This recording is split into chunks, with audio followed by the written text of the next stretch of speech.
नमस्कार, think tank पर आप सभी का स्वागत है। तेलंगाना के आदिलाबाद में एक परीक्षा केंद्र में एक घटना हुई जहां पर हिंदू महिलाओं को मजबूर किया गया कि वो अपनी चूड़ी, मंगलसूत्र, कानों के कुंडल आदि चीजें जो अंगूठों में छल्ले, पैरों के अंगूठों में छल्ले पहने हुए थे, वो सारी चीजें उतार दें, जो कि हिंदू धर्म में बहुत ही अहमियत रखते हैं।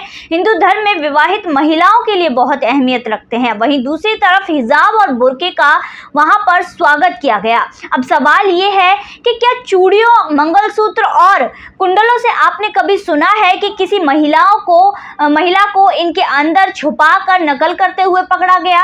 जबकि हिजाब के ऐसे कई मामले सामने आ चुके हैं जिसमें लड़कियां हिजाब पहने हुए होती हैं और अपने बुर्के के अंदर नकल छुपा कर रखती हैं। बहुत सी चीजें सामने आती हैं जिसमें आज यहाँ सवाल ये है कि यहाँ पर हिंदू विरोधी सरकार चल रही है, जो हिंदू फोबिया चल रहा है, या फिर तुष्टीकरण की राजनीति चल रही है।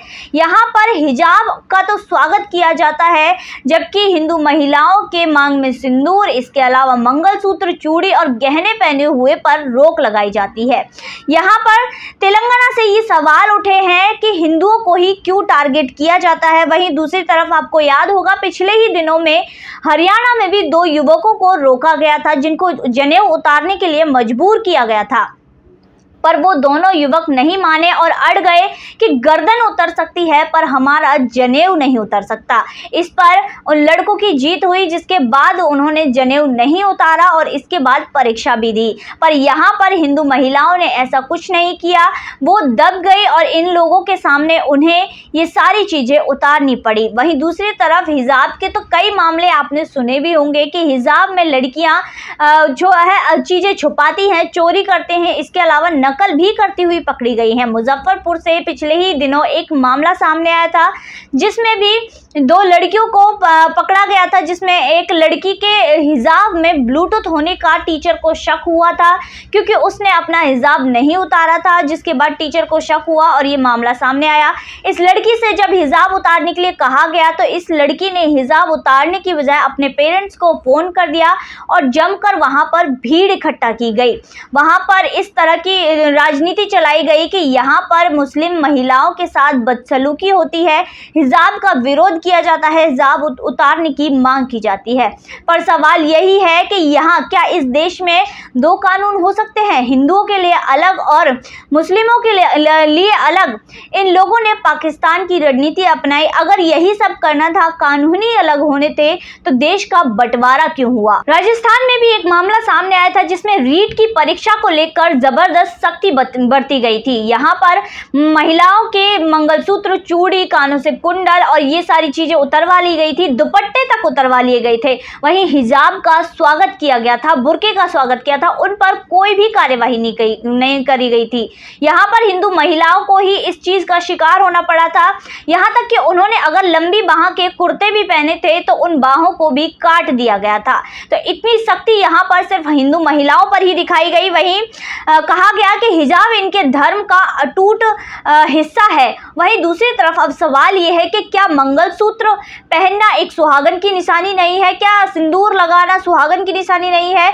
जब आप मंगलसूत्र को उतरवा सकते हैं तो हिजाब क्यों नहीं? क्योंकि मंगलसूत्र भी हिंदू धर्म को लेकर बहुत ही बड़ा, बहुत ही अहम रिश्ता रखता है। वहीं दूसरी तरफ इन सभी चीजों को देखते हुए वहीं पिछले दिनों केंद्रीय माध्यमिक शिक्षा बोर्ड अपने फैसले को पलटने के बारे में भी सोचने लगा, जिसमें उन्होंने बुर्का पहनकर परीक्षा देने पर रोक लगाई हुई थी। अब इस पर वो फिर से विचार कर रहे हैं कि इसको दोबारा लागू कर दिया जाए। वहीं दूसरी तरफ हिंदुओं को बार बार टारगेट होना पड़ता है। यहाँ पर कर्नाटक में हिजाब पहनने पर परीक्षा छोड़ दी गई, मतलब यहाँ पर जो महिलाएं थी उनसे हिजाब ना पहनने के लिए कहा गया, जिसमें उन्होंने परीक्षा ही छोड़ दी और जिसमें उन्होंने सुप्रीम कोर्ट में एक मामला दर्ज किया। सुप्रीम कोर्ट में मामला आया कि परीक्षा दोबारा कराई जाए, पर सुप्रीम कोर्ट ने मना कर दिया कि अगर आपकी तैयारी नहीं है या फिर आप बीमार हैं, जो मेन परीक्षा होती है उसमें आप किसी भी तरह से नहीं आ पाते बातें, बुर्का पहनना है या कुछ भी हो तो आप एब्सेंट ही माने जाओगे और दोबारा परीक्षा नहीं ली जाएगी।